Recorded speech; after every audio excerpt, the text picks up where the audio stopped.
Fils de Dieu, dans toute son innocence, la marchant sur la terre comme toi et moi.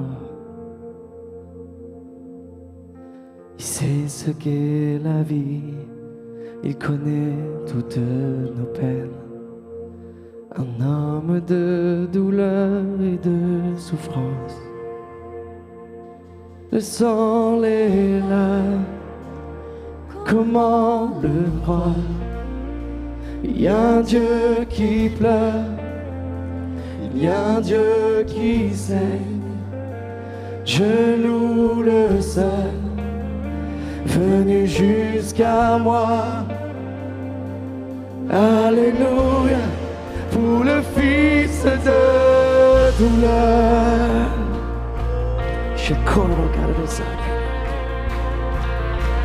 Beaucoup t'imaginent, lointain et dépassé, mais c'est ta bonté qui nous a poursuivis. Alléluia. Pour le pécheur tu fais grâce, le brisé tu l'embrasses. Tes blessures sont la preuve de ton amour. Pour toi, alléluia. Tes blessures sont la preuve de ton amour. Le sang est là, comment le croire? Il y a Dieu qui pleure, il y a Dieu qui sait. Je loue le seul, venu jusqu'à moi. Alléluia, pour le Fils de douleur. Oh, le seul Amen, le Fils de Dieu fait homme. Alléluia. C'est pour toi ce matin. Ta croix, ma rançon, tes plaies, ma guérison, acclame mon Jésus. Oh, gloire à Dieu dans les cieux, ton sang parle encore, ta grâce sauve toujours, acclame mon Jésus. Oh, gloire à Dieu dans les cieux, ta croix, ma rançon, tes plaies, ma guérison, acclame mon Jésus. Oh, gloire à Dieu dans les cieux, ton sang parle encore, amen, sauve toujours, acclame mon Jésus. Oh, gloire à Dieu dans les cieux, ta croix. Oh, gloire à Dieu. Est-ce qu'on peut acclamer notre Jésus? Amen. Gloire à Dieu. Gloire à Dieu. Gloire à Dieu. Alléluia. Oh, gloire à Dieu dans les cieux. Gloire à Dieu dans les... Oh, ta croix, ma rançon, tes plaies, ma guérison, acclame mon Jésus. Oh, gloire à Dieu dans les cieux, ton sang parle encore, amen, sauve toujours, acclame mon Jésus. Oh, gloire à Dieu, amen, ta croix, ma rançon, tes plaies, ma guérison, acclame mon Jésus. Oh, gloire à Dieu dans les cieux, ton sang parle encore, ta grâce elle sauve toujours, amen, mon Jésus. Oh, gloire à Dieu dans les cieux. Oh, gloire à Dieu dans les cieux. Oh, gloire à Dieu dans les cieux. Alléluia, alléluia. Oh, gloire à Dieu dans les cieux. Oh, alléluia. Le sang, les larmes, comment le croire? Il y a un Dieu qui pleure, il y a un Dieu qui sait.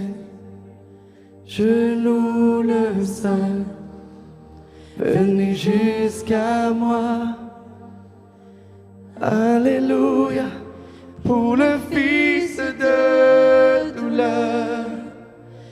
Alléluia, pour le Fils de douleur. Alléluia, alléluia, pour le Fils de... Il est digne de louange. Alléluia, pour le Fils de douleur. Il est... Alléluia, pour le Fils de douleur. Encore. Alléluia, pour le Fils. Alléluia, alléluia, alléluia, pour le Fils de ta croix, ma rançon, tes plaies, ma guérie, chantez-le, mon Jésus, oh gloire à Dieu. Ton sang parle encore, ta grâce sauve toujours. Acclame mon Jésus, oh gloire à Dieu. Ta croix, ma rançon, tes plaies, ma guérison. Acclame mon Jésus, oh gloire à Dieu dans les cieux. Ton sang parle encore, ta grâce sauve toujours. Acclame mon Jésus, oh gloire à Dieu dans les cieux. Alléluia, alléluia. Je commence. Bonjour à tous, vous allez bien? Je m'installe rapidement. Je suis bien contente d'avoir mes notes sous les yeux et pas d'avoir des coupures comme Laurine pendant les annonces parce que ça aurait été un peu compliqué sinon. Alors ce matin, on va continuer, comme elle le disait Laurine, la série qu'on a commencée la semaine dernière qui parcourt l'épître de Jacques et qu'on a poétiquement intitulé « Jacques a dit ». C'était pas mal comme jeu de mots. On a vu avec Manu la semaine dernière que Jacques a dit « mets ta foi en action ». Et cette épître, cette lettre que Jacques a écrite, il l'a écrite à l'ensemble des croyants de l'époque, des nouveaux croyants de l'époque, mais c'est une lettre qu'il aurait tout à fait pu nous écrire à nous aujourd'hui, croyants d'aujourd'hui. C'est une lettre qui est un peu l'équivalent dans le Nouveau Testament des livres des Proverbes ou des psaumes dans l'Ancien Testament, tellement c'est une lettre qui est remplie de sagesse, de conseils que donne Jacques pour nos vies. Jacques, c'est un observateur de la nature humaine pécheresse qu'il dénonce, qu'il expose, et pour laquelle il donne des conseils de vie pour la vie de tous les jours. Et alors qu'on a vu la semaine dernière que Jacques a dit « mets ta foi en action », Jacques a aussi dit « parle ou tais-toi ». Et vous allez dire, je fais quoi du coup? Je parle, je me tais, je ne sais pas trop. On va voir ensemble. Si Jacques avait écrit son épître là, aujourd'hui en 2025, je suis sûre qu'on aurait pu trouver dedans un verset qui dirait « tourne cette fois ta langue dans ta bouche avant de parler ». C'est un peu ça l'idée générale. Et cette expression-là, souvent on l'utilise un peu à la légère. « Oh, t'aurais dû tourner ta langue cette fois dans ta bouche avant de parler, parce que là, ce que t'as dit, franchement... Mais c'est une expression qu'on devrait garder précieusement pour nos vies de tous les jours, qui devrait être primordiale pour nos vies. Dans un premier temps, on va voir ensemble que la langue, elle est à double tranchant. Elle est vraiment complexe. Dans un deuxième temps, on va voir qu'elle a besoin de l'action du Saint-Esprit pour être renouvelée, régénérée. On va voir comment. Et enfin, on va voir que si elle a été régénérée par le Saint-Esprit, alors elle peut être puissante. La langue, je le disais donc, elle est à double tranchant. Elle peut amener une chose et son contraire. Les livres des proverbes et des psaumes, comme je disais tout à l'heure, sont pleins de conseils, et sont pleins de conseils notamment sur l'usage qu'on fait de nos langues et sur les paroles qu'on peut prononcer. Et je ne peux évidemment pas faire un message sur la langue et ses effets sans nous citer Proverbe 18, 21 qui nous dit « La mort et la vie sont au pouvoir de la langue. Qui aime se répandre en paroles mangera les fruits qu'elles auront produits. » Chaque parole que tu vas prononcer, chaque chose que tu vas dire va produire un fruit dans la vie de la personne qui va le recevoir. Et on le sait, les fruits, parfois c'est agréable, parfois c'est doux, ça fait du bien. Parfois c'est très amer. La langue, comme le dit ce verset, elle peut amener la vie ou la mort. Elle peut bâtir ou détruire. Elle peut consoler comme elle peut accabler. Elle peut encourager comme elle peut briser. Et on va passer en revue 2-3 psaumes ensemble. Ne les cherche pas, Anna, tu les as pas sur le diapo. Qui nous montrent que la langue, elle est ambivalente comme ça. Elle peut amener une chose ou son contraire. On a le psaume 13, verset 3 par exemple, qui nous dit « Celui qui veille sur sa bouche garde son âme. Celui qui ouvre de grandes lèvres court à sa perte. » Par les paroles que je prononce, soit je peux garder mon âme, je peux préserver mon âme, ou je peux m'emmener moi-même tout droit à la perdition. Psaume 12, verset 18, « Tel qui parle légèrement blesse comme un glaive, mais la langue des sages apporte la guérison. » Par mes paroles, je peux blesser, je peux briser, ou je peux guérir. Psaume 10, verset 19, pardon. « Celui qui parle beaucoup ne manque pas de péché, mais celui qui retient ses lèvres est un homme prudent. » Par mes paroles, je peux me faire pécher moi-même, on va le voir juste après, ou au contraire, je peux rester quelqu'un de prudent. C'est une liste non exhaustive, il y en a encore beaucoup d'autres qui parlent de la langue et des fruits qu'elle produit. La description que la parole de Dieu elle nous fait de la langue, c'est pas joli. On va lire ensemble ce matin Jacques 3, des versets 2 à 12, qui va être notre texte de référence pour ce matin et qui nous explique ce qu'est la langue vraiment dans le fond. Le texte nous dit « Nous bronchons tous de plusieurs manières. Si quelqu'un ne bronche point en parole, c'est un homme parfait, capable de tenir tout son corps en bride. Si nous mettons le mors dans la bouche des chevaux pour qu'ils nous obéissent, nous dirigeons aussi leur corps tout entier. Voici, même les navires qui sont si grands et que poussent des vents impétueux sont dirigés par un très petit gouvernail au gré du pilote. De même, la langue est un petit membre et elle se vante de grandes choses. Voici, comme un petit feu peut embraser une grande forêt. La langue aussi est un feu, c'est le monde de l'iniquité. La langue est placée parmi nos membres, souillant tout le corps et enflammant le cours de la vie, étant elle-même enflammée par la géhenne, le feu de l'enfer. Toutes les espèces de bêtes et d'oiseaux, de reptiles et d'animaux marins sont domptées et ont été domptées par la nature humaine, mais la langue, aucun homme ne peut la dompter. C'est un mal qu'on ne peut réprimer. Elle est pleine d'un venin mortel. Par elle, nous bénissons le Seigneur notre Père et par elle, nous maudissons les hommes faits à l'image de Dieu. De la même bouche sortent la bénédiction et la malédiction.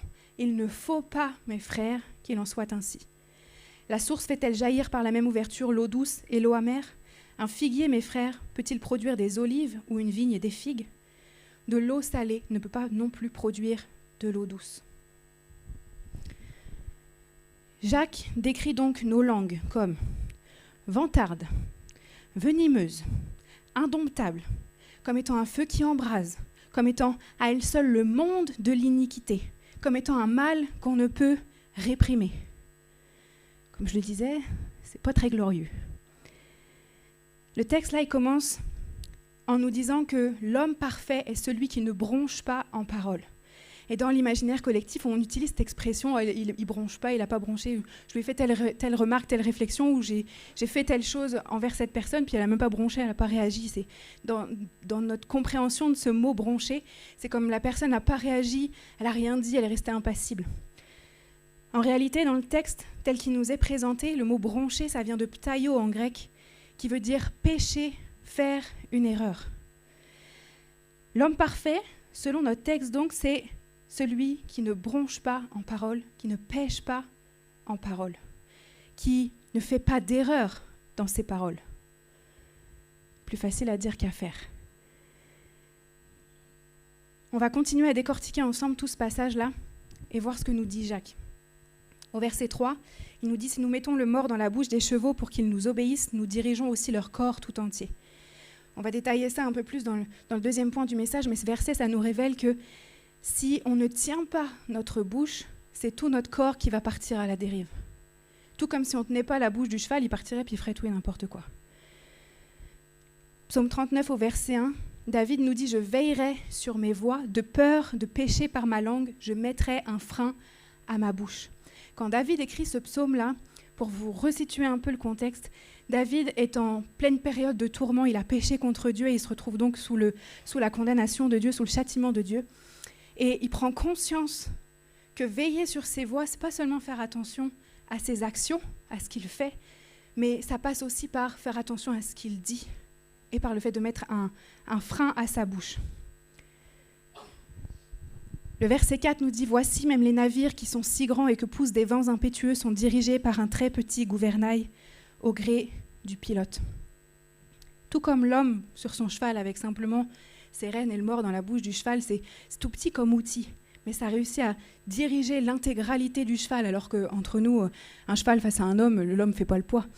Mais de la même manière, notre corps tout entier est conduit et dirigé par ce tout petit organe qu'est notre langue.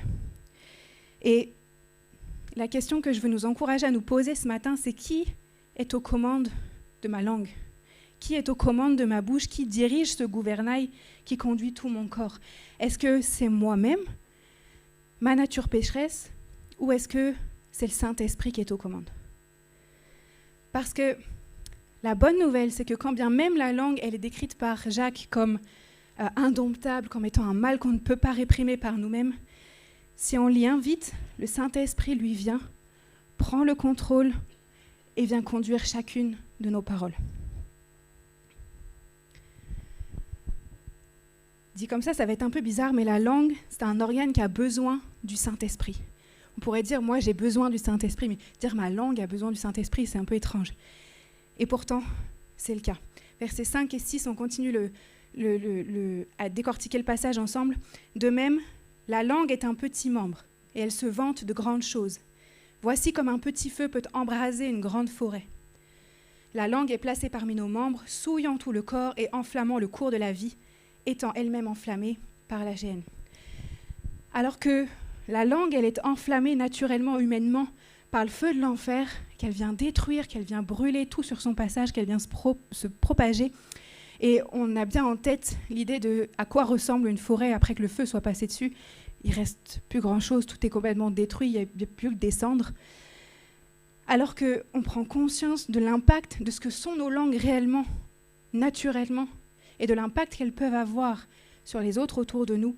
Je voudrais vraiment qu'on puisse ce matin prendre la décision d'inviter le Saint-Esprit à dire « Viens remplacer ce feu de la gêne qui alimente ma langue naturellement par ton feu à toi, Saint-Esprit. » Parce que la différence, elle est là, si là où le feu de la gêne vient détruire, comme je disais, il vient tout réduire en cendres, tout saccager, le feu de l'Esprit, c'est lui qui a le contrôle sur nos langues. Lui, il vient faire en sorte que ne soit brûlé en toi que ce qui n'est pas à la gloire de Dieu. Et il va laisser brûler vif un feu pour la cause de Dieu, un feu pour la cause de sa présence, pour sa parole, pour sa maison. Et là où le feu de l'enfer, il vient détruire, il vient brûler, il vient saccager, c'est la même chose avec nos langues quand elles sont animées par ce feu-là. On va donner une parole qui est mauvaise, qui détruit, qui blesse. Et si la personne est dans le même état que nous, elle va reproduire la même chose et elle va continuer à détruire, à blesser, et ça va continuer à se propager. A contrario, si c'est le feu du Saint-Esprit qui anime nos langues, c'est un brasier qui va prendre et qui va se propager, mais pour la gloire de Dieu. Un deuxième extrait du verset 6, « La langue aussi est un feu, c'est le monde de l'iniquité. » Moi, quand j'ai lu ça, je me suis dit, mais c'est quand même énorme, parce que la langue, c'est tout petit, c'est pas grand-chose. Bon, c'est très utile, mais c'est tout petit. Et à elle seule, c'est le monde de l'iniquité. Pour moi, quand on me dit le monde de l'iniquité, c'est énorme, c'est grave. Et tout comme nos cœurs et nos esprits ont besoin d'être purifiés, d'être régénérés par le Saint-Esprit, nos langues, elles en ont tout autant besoin. Alors, pour purifier nos langues, 2 méthodes. J'allais dire à vous proposer, mais non, je ne vous conseille pas d'essayer la première. 2 méthodes plus ou moins radicales. Une méthode humaine, charnelle, parentale, d'éducation, si on peut dire ça comme ça, ou une méthode spirituelle, orchestrée par le Saint-Esprit lui-même. J'ai entendu récemment le témoignage de 2 personnes qui disaient que quand elles étaient enfants, si elles avaient le malheur de laisser échapper une grossièreté, leurs parents les punissaient, jusque-là ça va, mais ils venaient leur laver la langue avec du savon pour dire « tu ne vas plus jamais recommencer à dire des gros mots, ta langue sera propre ». C'est un choix. Ou alors, on peut laisser le Saint-Esprit faire. Et je crois très sincèrement que ce sera une méthode bien plus efficace, parce que quand le Saint-Esprit vient, il te convainc au fur et à mesure que telle ou telle parole ne devrait pas sortir de ta bouche. Il vient nettoyer, il vient purifier, il vient transformer ton langage afin qu'il devienne conforme à ses standards, à lui, pour que tes paroles elles soient porteuses uniquement que de vie. Versets 7 et 8, toutes les espèces de bêtes et d'oiseaux, de reptiles et d'animaux marins ont été domptés par la nature humaine.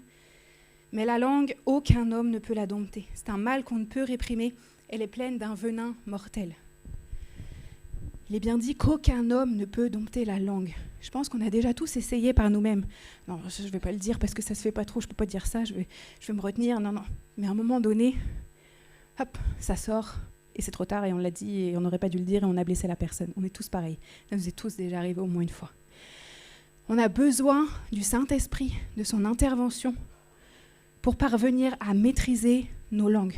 Et ce matin, vraiment, je t'invite à faire de lui le pilote de ton gouvernail, pour que ce soit lui qui dirige, pour que ce soit lui qui te donne les paroles à prononcer. Versets 9 et 10, nous l'utilisons pour louer le Seigneur notre Père, mais aussi pour maudire les êtres humains que Dieu a créés à sa ressemblance. Des paroles de louange ou de malédiction sortent de la même bouche, mes frères, il ne faut pas qu'il en soit ainsi. Nous louons, nous maudissons. On revient comme tout à l'heure, ce que je disais, l'ambivalence de la langue qui peut amener tout et son contraire. On bénit, on maudit. On élève, on console et puis on accable de l'autre côté. Ces versets-là, ils nous révèlent un cœur qui est partagé. Moi, je veux bien louer le Seigneur, mais par contre, bénir mes frères, ou certains, mais pas tous. Bénir le Seigneur d'un côté et maudire tes frères de l'autre, ça ne va pas ensemble, c'est pas possible, c'est incompatible. Et la seule chose que ça va révéler, c'est pas ta piété, ta reconnaissance envers Dieu parce que tu l'as béni. La seule chose que ça va révéler, c'est une foi qui est morte, une foi qui est hypocrite, qui ne sait pas se conformer à ce que la parole demande et qui ne sait pas se mettre en action, comme le disait Manu la semaine dernière. Si nous avons foi en Dieu et que nous mettons notre foi en action, on ne peut pas être divisé en même temps, c'est pas possible. Si le cœur est complètement régénéré, on est capable de bénir Dieu et nos frères sans parole qui maudissent. Jacques termine en disant « Mes frères, il ne faut pas qu'il en soit ainsi. » C'est le conseil de Jacques ce matin, il ne faut pas qu'il en soit ainsi. Parle si tu as des bonnes choses à dire, sinon tais-toi. Si tu sais que le fruit que va porter ta parole dans la vie de l'autre, c'est un fruit qui est doux, qui est agréable, si tu sais que ta parole, elle va consoler, qu'elle va encourager, dis-le, parle. Mais si tu te dis « Je ne suis pas sûre que l'effet soit très positif », je pense que le fruit que ça va porter, ça va être un peu amer, ça va un peu piquer là. Peut-être c'est mieux de se taire. Ou au moins de tourner cette fois sa langue dans sa bouche. Avant. La raison pour laquelle notre langue, elle a besoin du Saint-Esprit, on l'a vu, c'est pour être purifiée, pour être régénérée. Mais si elle a besoin aussi de l'être, c'est parce qu'elle est reliée directement à un autre de nos organes, qui a tout autant besoin d'être soumis au Saint-Esprit, qui a tout autant besoin d'être purifié, c'est nos cœurs. Luc 6 au verset 45 nous dit « L'homme bon tire du bon trésor que contient son cœur. L'homme mauvais tire du mal de son mauvais trésor. Car la bouche de chacun exprime ce dont son cœur est plein. » Ce qu'il y a dans ton cœur, c'est ça qui va ressortir dans tes paroles à un moment donné. Non seulement ta langue a besoin d'être corrigée, purifiée, mais on a besoin aussi de laisser le Saint-Esprit descendre jusque dans nos cœurs pour corriger d'abord nos cœurs, pour le purifier d'abord lui, pour que nos paroles elles soient rendues conformes ensuite à ce que Dieu veut. Si ça paraît juste logique, si j'ai dans le cœur du ressentiment, de la colère, de l'animosité, un manque de pardon ou que sais-je, même si j'essaye par moi-même, et on l'a vu par nous-mêmes, c'est pas possible, on a besoin du Saint-Esprit, même si j'essaye par moi-même de retenir ma langue, à un moment donné, c'est sûr, ça va ressortir. Proverbe 16, verset 23 nous dit « Celui qui est sage de cœur manifeste la sagesse par sa bouche. » Ça commence dans le cœur et ça finit par ressortir par la bouche. Sur les conseils de Jacques ce matin, analysons-nous, nous-mêmes, chacun, personnellement. Est-ce que parfois on ne va pas un peu trop loin dans nos paroles ? Est-ce que nos paroles, elles sont toujours que porteuses de vie ? Ou est-ce que parfois elles sont porteuses de condamnation, de jugement, de critique, de méchanceté ? Et si c'est le cas, posons-nous la question de savoir pourquoi j'en arrive à ressortir des paroles comme ça. Il n'y a pas de condamnation dans ce que je dis parce que je pense que ça nous est tous déjà arrivé d'avoir une parole qu'il ne fallait pas envers quelqu'un. Mais ça vient forcément de quelque part, ça vient forcément de quelque chose dans ton cœur qui a besoin d'être transformé. Dans la parole de Dieu, plusieurs ont fait l'expérience de ce Dieu qui vient, qui transforme le cœur, qui transforme les paroles, qui remplit la bouche pour nous dire que ce que Dieu attend d'eux qu'ils disent. On a d'abord l'exemple d'Ésaïe, qui nous dit dans Ésaïe 50 au verset 4, « Le Seigneur l'Éternel m'a donné une langue exercée, pour que je sache soutenir par la parole celui qui est abattu. » Ésaïe ne nous dit pas « Ah, j'ai eu une bonne parole, j'ai encouragé quelqu'un aujourd'hui. » Non. Le Seigneur m'a donné une langue exercée et grâce à ça, j'ai pu soutenir. On a aussi l'exemple de Moïse. Pour redonner un peu le contexte, Dieu a donné à Moïse la mission d'aller au-devant de Pharaon pour lui réclamer la libération du peuple juif qui était esclave en Égypte à l'époque. Et Moïse va commencer à argumenter avec Dieu. Il lui dire, mais comme c'est pas possible que moi j'aille parler au Pharaon pour demander ça. Il lui dit, je n'ai pas la parole facile, j'ai la bouche et la langue embarrassées. Ce à quoi Dieu répond dans Exode 4 au verset 11 et 12, l'Éternel lui dit, qui a fait la bouche de l'homme ? Et qui rend muet ou sourd, voyant ou aveugle, n'est-ce pas moi l'Éternel ? Va donc, je serai avec ta bouche et je t'enseignerai ce que tu auras à dire. Ce matin, je prie qu'on puisse vraiment laisser le Saint-Esprit venir remplir nos bouches, qu'on le laisse purifier nos cœurs pour que nos paroles elles soient rendues conformes à ce que lui veut dire et pas à ce que nous, on aimerait dire parfois, humainement parlant. Quand l'Esprit de Dieu vient et qu'il conduit chacune de tes paroles, ta langue, elle devient puissante. On l'a vu tout à l'heure, elle peut être puissante dans la destruction, pour briser, pour détruire, pour anéantir. Mais si c'est le Saint-Esprit et le feu du Saint-Esprit qui anime ta bouche, alors elle peut être puissante pour bénir, pour encourager, pour consoler, pour soutenir. À défaut de briser des vies autour de toi ce matin à cause d'un mauvais usage de ta langue, je veux vraiment t'inviter à l'utiliser pour briser les plans de l'ennemi, pas pour briser ton frère ou ta sœur à côté, pour détruire les forteresses, pour chasser les maladies, pour chasser les ténèbres, pour proclamer les promesses et la fidélité de Dieu sur les situations que tu traverses. Parce que peut-être que tu t'en rends pas compte ou que tu n'en as pas conscience, mais en tant qu'enfant de Dieu, tu es appelé à proclamer. Tu es appelé à proclamer. C'était mon signe pour que l'équipe de louange revienne sur scène. Tu es appelé à proclamer. Tu es appelé à proclamer que non, les ténèbres ne prévaudront pas contre moi. Non, cette situation que je traverse, cette épreuve que je traverse, à laquelle je fais face, elle ne va pas m'écraser, mais elle va me forger, elle va me former pour que je devienne une meilleure version de moi-même. Tu es appelé à proclamer, oui, je reste fidèle à mon Dieu en tout temps, en toute circonstance, parce que je sais qui il est, parce qu'il est bon envers moi, qu'il l'a toujours été, parce que c'est lui qui m'a sauvée. La proclamation, c'est une question d'autorité spirituelle, et l'autorité spirituelle, c'est une question d'identité spirituelle.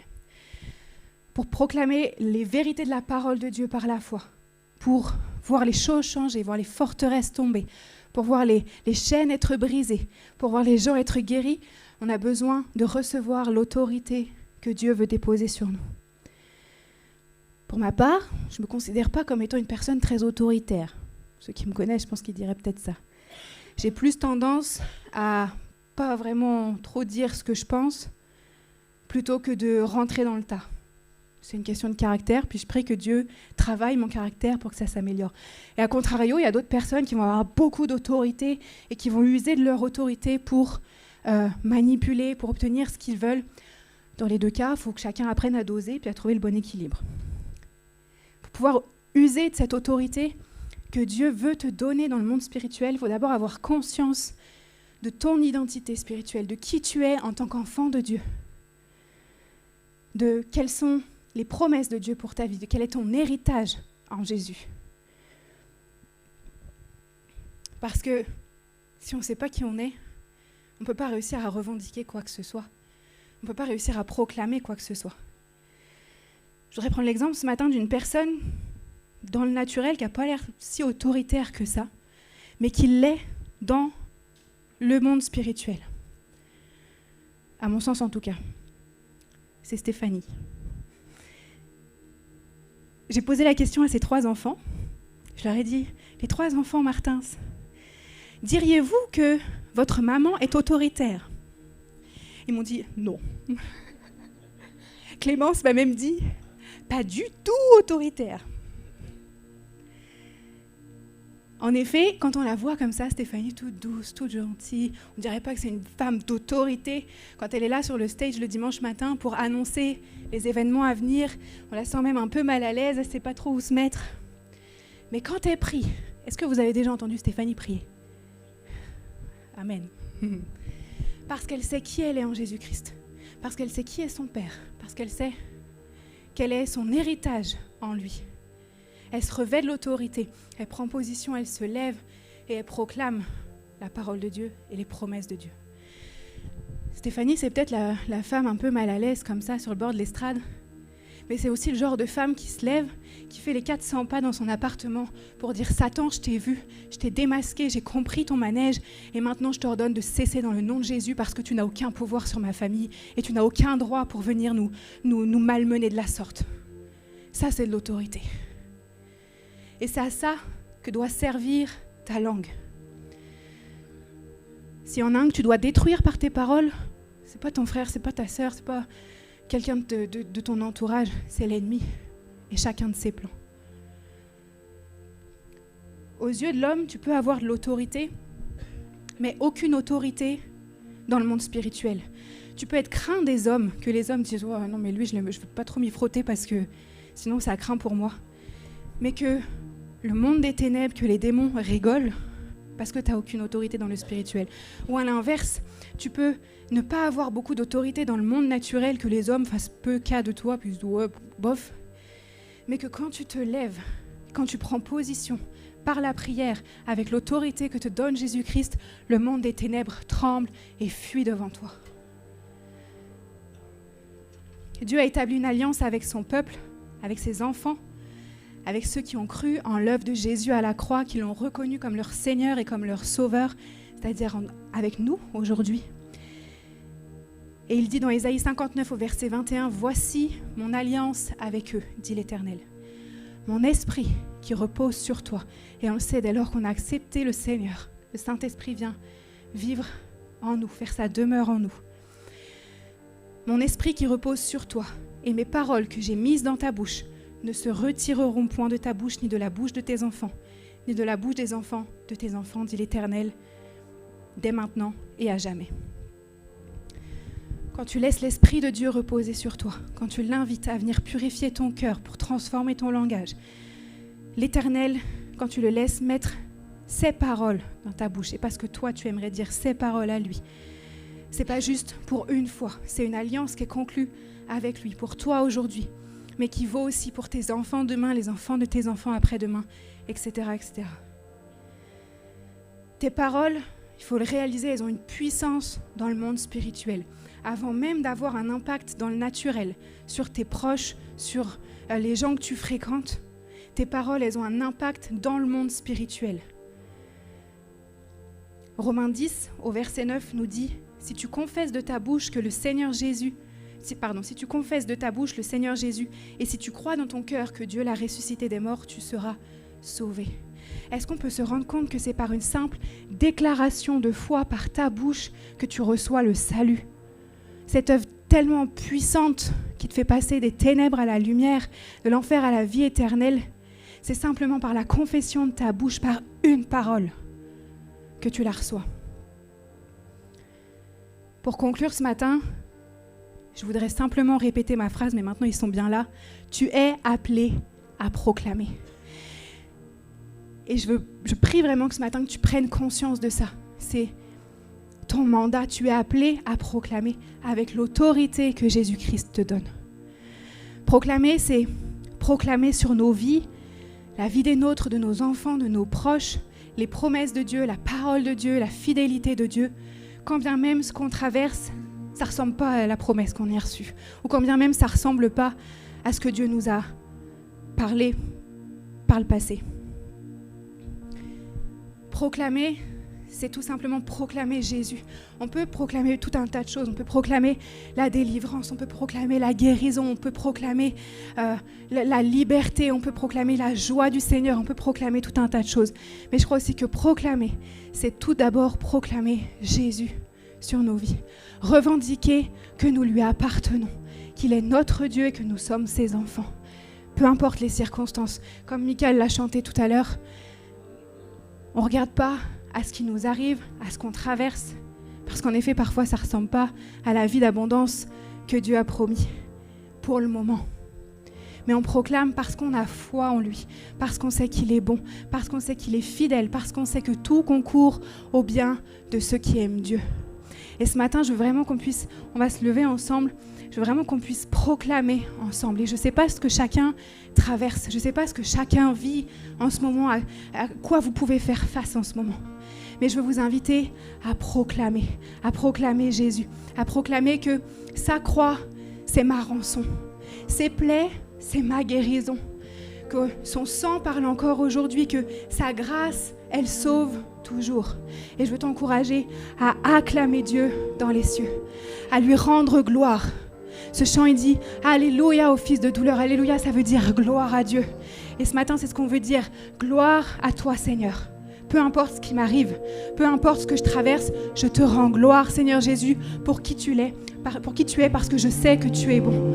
On chante ensemble ce matin et de là où tu es, regarde pas aux circonstances, regarde pas à ta situation, regarde pas à ce que tu traverses, mais rends gloire à Dieu. Montre au monde des ténèbres que tu es fils ou fille de Dieu. Montre au monde des ténèbres qu'il ne peut rien contre toi et que ta foi est ancrée dans le Seigneur Jésus et qu'elle est affermie dans le Seigneur Jésus. Proclame ce matin avec nous ce chant. On chante ensemble. Gloire à Dieu dans les cieux.